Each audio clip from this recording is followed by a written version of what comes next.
如果犯規多會被懲罰，球員防守自然怕上身體。面對積分榜倒數第2嘅江蘇隊，本來以為唔應該有啲咩問題，結果廣東隊仲係輸咗3分，打板打入絕殺，確實好神奇。咁就算冇咗吳宇佳神奇嘅3分，哪怕廣東隊最後贏咗都難言高興。黃少傑、蘇寧加復出，廣東隊可以派到賽季最強陣容出嚟，但係喺開場正選焦博喬同麥高爾犯規過早之後，就再都冇上過場。呢種情況雖然曾經都有過，但唔多。結果廣東隊最後用咗一套7到8人嘅輪換，但上場球員達到11個人。上場少嘅焦博喬、麥高爾同黃鴻澤有一個共同嘅特點，就係外線3分能力較弱。咁就算咁樣，最後3分命中率都依然係低。而輸波亦唔可以怪晒3分，球隊開局依然係唔理想。到第2節，蘇寧加同徐傑上場打滿全節，球隊先至追咗上嚟。呢一節咧都係球隊打得最好嘅一節。一係因為內線咧，江蘇匹配唔到蘇寧加嘅體型；第二係呢一節廣東隊嘅3分射得好，命中咗有6個，咁其餘嗰3隻冇一節命中超過1個。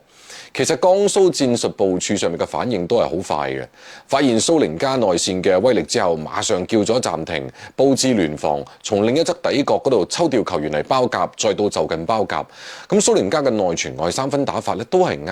啱好又對上自己3分命中率高，咁就有咗效果。如果簡單總結呢一場廣東隊嘅策略，遇事不決上蘇寧加，風扇提速上崔永熙。但到第4節最後2分鐘，呢2個人都喺度，球隊係想贏嘅，只係從領先8分到1分失利，俾對手打咗一波11-2。發生咗咩事？先係防守端，加爾斯利用蘇寧加出唔切外線防守，命中咗一個3分。之後又係高位擋拆，加爾斯出現空位，蘇寧加仲係出唔到嚟，咁唯有原來對位劉正清嘅胡明軒去撲，空出嚟嘅劉正清命中咗3分。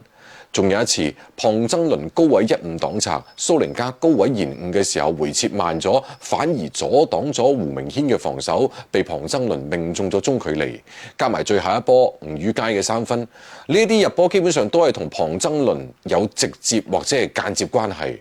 反觀廣東呢一邊，最後2次運動戰得分都係徐傑助攻，進攻端有一次胡明軒接波回場失誤，有一次蘇寧加大打細又選擇咗中距離，結果唔中。呢一場廣東隊咧仲係有改變嘅，徐傑第2節同蘇寧加打滿，為第4節做準備。徐傑持球機會係增加咗，但係佢哋2個1-5打得仲係好少。喺人員輪換上面確實更加集中咗，但係呢種集中係同開始犯規多咗冇得再上係有關。如果犯規多會被懲罰，球員防守自然怕上身體。進攻選擇上面仲係唔統一，有球員想證明自己，要選擇好時機同節奏。